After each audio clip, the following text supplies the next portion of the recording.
Bleach fans, we ate good this week. Episode 45 of the 1,000-Year Blood War, Life to Defend You. If you clicked this video, you definitely saw the episode. You saw ICHIGO'S BANKAI, you saw Rukia pull up, you saw Uryu versus Hashwald, and you saw ORIHIME'S sacrifice. This was hands down the best episode of the 1,000-Year Blood War thus far. Kubo's love for his fans knows no bounds. He cooked, and we fucking ate. Today, I'll be breaking this episode down, giving my thoughts on all the new material. This episode was literally like 90% anime original content, so I won't be sharing the very few manga panels that they just happened to splash into the battle. We all know why we're here, so let's get right into the review. The episode begins with where we left off last episode. Horn of Salvation Ichigo versus Almighty Juha. Juha comments on Ichigo's combination of Getsuga Tensho and Gran Rey Sero, saying it's fitting for a being like him, Ichigo that is. This is basically identical to the manga, except instead of shattering the attack with the blade like in the anime, I believe it's just his hand that Juha uses in the manga. We get this trailer shot and cut to the intro. Not much to say about this bit, but it's about to get a whole lot better. We get back to Chad and Ganju. Chad La Muertes a few of the statues, only for them to rebuild themselves with the Soul King's power. Renji comes to help, and Rukia is with him, but Renji tells her to go on ahead and makes her a path with Zabi Marble. Look at this, that looks so sick. She heads to the throne room, and Renji announces to the statues that they are just his warm-up. Loki taking a jab at Chad and Ganju here. But their time on screen is over for the episode, as we cut to Uryu versus Almighty Hashwald. This fight is animated so beautifully, man. Not just this fight, this entire episode is so clean. You can tell the team catered to this one. Uryu is throwing everything he can at Hashwald, and Hashwald is countering everything. He mockingly calls Uryu the last Quincy, and tells him he will cut Uryu down and expose Uryu as the traitor he is. Not a true Quincy in Hashwald's eyes. He's basically telling Uryu, how dare you call yourself the last Quincy. We cut back to Ichigo throwing everything he can at Juha, and the soundtrack playing during these fights is a remix to Invasion, fitting both of the intense battles taking place. I was so locked in watching. We get this trailer shot of them fighting through the sky, the Reiatsu leaving streaks in their paths. Ichigo strikes Juha, splitting him a few times, but Juha is using his black to reform his body. Remember this technique, it's important later. I'll call back to it. It's so cool to see Juha fighting like this though. It's nothing like anything we saw him do in the manga. He tells Ichigo during this exchange, a vortex of chaos like no other. That is the very power of the Soul King. You can't prevent it. Orihime is watching the entire time, frozen in her tracks, feeling overwhelmed by the situation. She attempts to block one of Juha's attacks, but he shatters her shield, as he grabs Ichigo with the Soul King's power, holding him high in the air by his arm. Juha completely spits on Ichigo's character in this moment, telling him the power to protect those you love is a weak power. Ichigo tries to lift his blade, but Juha grabs hold of that arm too, now holding Ichigo in a crucifixion-like way. Look at this. God, about to take the life of his son. More Judeo-Christian symbolism being added to Bleach. Had to mention this real quick because I made a video on the parallels between Bleach's Quincy's and Judeo-Christian lore. So if you haven't seen that video, check it out after this one. But back to the fight. Juha tells Ichigo, to protect is a deception. Do not play the hero, Ichigo. And Orihime watches, as after delivering this line, Juha stabs Ichigo right through his chest. But then she heals him immediately. From a bit of a distance, it's a little impressive that she can do this from that far, that fast. Juha pays it no mind really, and just pierces Ichigo's chest again, only for her to heal him once more. But this time, she shatters Juha's sword as well. He turns to her and gives her a look like, you're going to be a problem, and begins to attack her. He pierces her through the heart with the Soul King's power. Ichigo yells for her, but Juha puts a hold in his chest, telling him he's in no position to be concerned. But then, she heals Ichigo again. At this point, I already know this means we're going to get more Orihime versus Juha, just like the last episode. But what we get, oh my god, nobody could have anticipated. Juha tells Orihime, fine then, continue to show me until your power is exhausted, and continues to put Orihime on the brink of death, stabbing her repeatedly, and she rejects every single time. Already, this is some crazy feats being achieved by Orihime, but there's more to come.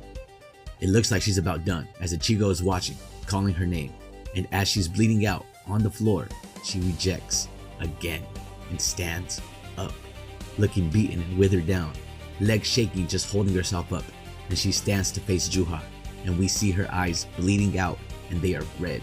She looks like an absolute demon. We've never seen her look this determined to protect Ichigo. Look at her, dude. She heals Ichigo one last time before collapsing, and as Juha attempts to attack Ichigo one more time, Orihime realizes she's expended her power and can't help Ichigo this time. She's watching, thinking to herself, if only her power was stronger. It looks like the end, but Rukia pulls up and freezes Juha and releases Ichigo from Juha's black that was holding him down. And we get this sick shot of Juha up close, frozen in Rukia's ice. So clean. He interrupts their reunion and thanks Rukia for being the one to initially unlock Ichigo's power. And we get another cool shot of these two side by side, ready to take on Juha. But right when they blitz him, we cut to Uryu versus Hashwall, and cue hard soundtrack once again. I don't know if this soundtrack was a remix to another old Bleach song like Invasion or Treachery, but if it is, I don't recognize it. Either way, it's a dope soundtrack. Uryu is still throwing everything at Hashwall, and we see him counting in his head to 3, and he realizes something. We don't know yet until later in the episode, but Uryu's tactical fighting prowess is being showcased so perfectly here. I love what they've done to really give his character the glow up he deserved in the manga, but didn't get. Hashwall eventually pins Uryu to the wall, mocking him, telling him this pathetic look suits him. And then we cut back to Ichigo and Rukia jumping Juha. The coordination together is so fucking dope, dude. Juha tells Ichigo, "That's an interesting power. It appears to shackle your ability to fight alongside your friend." He's taunting Rukia, implying that she is holding Ichigo back currently. Ichigo reassures her though that they are in it together. They charge again. All the while, Orihime is watching, hopelessly. Juha then fires some kind of Quincy Cero. I don't know what this is supposed to be, but he uses his blast-looking technique a couple times during the battle. It looks crazy. And we see Ichigo is also spamming Getsuga Ceros. That's what I'm calling it. Ichigo is doing this trying to hold Juha in place, with the attacks falling down on him. Ichigo is doing this to give Rukia the chance to really freeze Juha in his place, and she gets it. And it looks like she and Ichigo are about to do it. They literally are about to take off this man's head. Look at this shot. Oh my god, we ate so good this week. But Juha, at the last second, smirks and uses the Almighty to pierce both of them clean through their chests. Orihime watches in shock, still too weak to stand after her exchanges with Juha. Orihime continues to think to herself that she is too weak, if only she had more power. And just when she musters up the strength to lift her arms and try to fight again, Ichigo stands up, determination in his eyes. Juha sees this and says, "Return to nothingness, you of feeble strength." Spoken like a true almighty god. Man, we love it. And he uses that crazy Quincy Cero again, and he turns and walks away proclaiming, "Goodbye, my son," thinking he just obliterated Orihime and Ichigo. But then, it happens. A fucking lunar eclipse starts happening, and we get this sick-ass moonshot as we hear, almost a whisper, "Bankai." And we get a whole brand new Bankai. Nothing even close to what we got in the manga.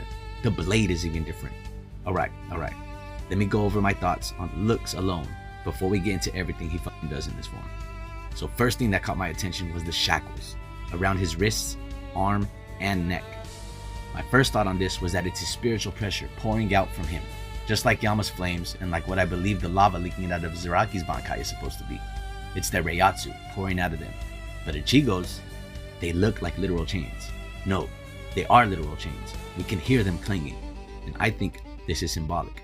I think his spiritual pressure is literally holding him back. It can't be completely released. It'd be too much, either for Ichigo himself to handle, or even too much for something as big as the three worlds to handle. We're now at that point in the anime where some characters are powerful enough to shake the three worlds, and they all have some way of withholding their Reiatsu. So this isn't too far-fetched of a thought. Another thing the chains made me think of was hell, obviously. Maybe this form is connected to hell in some way. Maybe this is some hell arc foreshadowing. I don't know. The next thing that caught my attention was the blade. It looks like a huge cleaver. I think this design is paying homage to the size of Ichigo's sword at the very start of the anime. A Shinigami sword size is representative of their power, and I'm sure that's what this cleaver is supposed to represent, his immense power in this form. I also want to go over the horns. Both of them appeared. This shit looks so sick, man, but this had me questioning. Is this because he was in Horn of Salvation form or Demi-Holophite form that his Bankai took this image? If he was in his regular Shikai state, would the horns be present in Bankai state, or would his Bankai look a little different? And would that also be the case if he was in some sort of mostly Quincy state and activated his Bankai? I could see Kubo doing something like this. That's all I got to say for now about my initial thoughts on the look of the Bankai. We ate good with this one. Back to the fight of the century. Juha sees this form and tells Ichigo, "I will force all the power you possess to yield before me," and tries to blast Ichigo with the Almighty, and we get this crazy shot of Ichigo using chains to block the attack. Dude, look at that. He blocks this attack and tells Juha, "I need this power to protect everyone from you." And then this caught my attention. He is barefoot, and the Soul King's power, black, is what his footprints are leaving behind. Which then had me thinking, maybe that means this is his Bankai state no matter what, and it's supposed to highlight all aspects of Ichigo's powers. He blitzes Juha, and Juha is barely able to keep up, but is struck with what seems to be a delayed slash. Despite being a little surprised, Juha doesn't hesitate to go on the offensive and slices Ichigo in half. But Ichigo uses black the way Juha did when he sliced Juha. He split himself using black to reform his body behind Juha. Dude, Ichigo's fight IQ just went up. He witnessed Juha use black in this way. Ichigo doesn't know how to use black. He didn't even know he had black. He just learned what that was a couple episodes ago. All of us did. After being told by Juha that he, Ichigo, has the power of black as well, he watched how Juha used it to learn from him. Beautiful, man. Beautiful. After he begins to overwhelm Juha, Juha exclaims, "That despicable spiritual pressure. He feels the heat." And this statement only made me believe more in the thought that I had about his chains literally holding his spiritual pressure in check. If Juha is calling it despicable, it must be on a whole other level. It must be limiting itself. They exchange more blows. Animation, so beautiful. The soundtrack, on point. Juha comments, "I can only describe it as power different from a Shinigami. But I told you, Ichigo, you're weak," as he slams Ichigo into the wall with his blade. But Ichigo continues to manipulate black to reform his body. But then we see, he can make shadow clones out of the Soul King's power. They all blitz Juha, and as this is happening, Ichigo is charging up a Getsuga Tensho from above, and as he's beginning to strike, we see the black clones returning to his blade. Is he dividing his Reiatsu to create these? Are they all just fractions of his power being released temporarily? The way Ichigo is fighting too is unlike anything we've ever seen up to this point in Bleach. He's truly grown as a fighter. The Getsuga Tensho makes impact, and everyone in Varvelt feels it. They see it. A moon of black forms above Varvelt out of Ichigo's Reiatsu that was released. And this shot right here, with the two tips of it pointing towards Ichigo, I think this also supports my theory that his spiritual pressure is being limited in this form. Moons pull things, right? They pull the water of the ocean to cause waves. I think this moon can be a representation of Ichigo's Reiatsu literally pulling itself away, holding Ichigo back from completely releasing it. I could be reaching a bit, but that train of thought isn't too far from something Kubo would do. I don't think it is, at least. What do you guys think? Am I reaching, or is it reasonable to think that Ichigo needs to restrict himself when in this state because it is that powerful? Juha looks completely mutilated, but he continues to put himself back together with the Soul King's power. He tells Ichigo that he is not underestimating him, but that he must understand Ichigo in order to devour him. Juha then unleashes a bunch of the Quincy Cero looking blasts, finally knocking Ichigo down. Orihime, still watching all of this, tries to crawl towards Ichigo, but Juha grabs her and tells Ichigo, "She will be the last one to witness you. I will make her watch you vanish from this world, unable to protect anything, unable to leave a legacy. Nans is coming for their child, Kazui." She exclaims, "I will protect Kurosaki." Juha acknowledges her, but tells her she is still far from fighting alongside Ichigo, much less protect Ichigo. He says, "You are here because Ichigo is unable to let go of his weakness for you." Ichigo interrupts and rushes Juha again, but Juha continues to taunt Ichigo's character. "That woman is your weakness now and in the past. What hinders you in battle is the very reason you grip your blade, the desire to protect. It is because you fight that you will be defeated." Juha continues to just spit on Ichigo's whole being, and it hits so hard because he isn't necessarily wrong. This is along the same lines of the philosophy that you can't prevent war while at the same time preparing for it. Also very much like a parent telling their child, if you look for trouble, it'll find you. Juha is still treating Ichigo as a son. Rukia gets back up and rejoins the fight. Ichigo blitzes Juha once more with his clones, while Rukia prepares to release her Bankai. And just before she does, Ichigo wraps Juha with his Reiatsu chains to keep him in place. Haka no Togame activates, and we see Rukia's Bankai state return as she freezes Juha. Ichigo unleashes one more, Getsuga Tensho. It lands. Orihime is being held atop a pillar of ice, and it collapses under her. And when she looks up, she sees the Ice Princess Rukia being skewered by Juha's sword. Dude, look at this shot. And Juha standing over Ichigo with his blade through his chest. He tells Ichigo, this is where the power to protect that you spoke of inevitably leads to, with a wide grin on his face. Orihime is standing in horror, thinking to herself, if only I had more power. And her hair clip snaps. We cut back to Uryu and Hashwalt. Uryu still pinned to the wall. He tries to pull out Light and Haunt, but Hashwalt sees it with the Almighty. He continues to taunt Uryu, telling him he sees his next move and the next. Uryu, rebuttaling, says, you shouldn't use His Majesty's power without a plan. It will leave you vulnerable. Cut back to Orihime, who has found the strength to stand and approach Juha. She calls upon her Rika as she walks towards him, and they are forming some like streams of blood or something like that as they circle around her. This intrigues Juha. He fires at her, but she blocks the attack. He now steps off of Ichigo and fires at her again with more power, and she blocks this one too. Then we get this crazy badass shot of Orihime. Look at how battered she looks. Dude, we fucking ate so good. I'm telling you, nobody, and I mean nobody, saw some shit like this coming.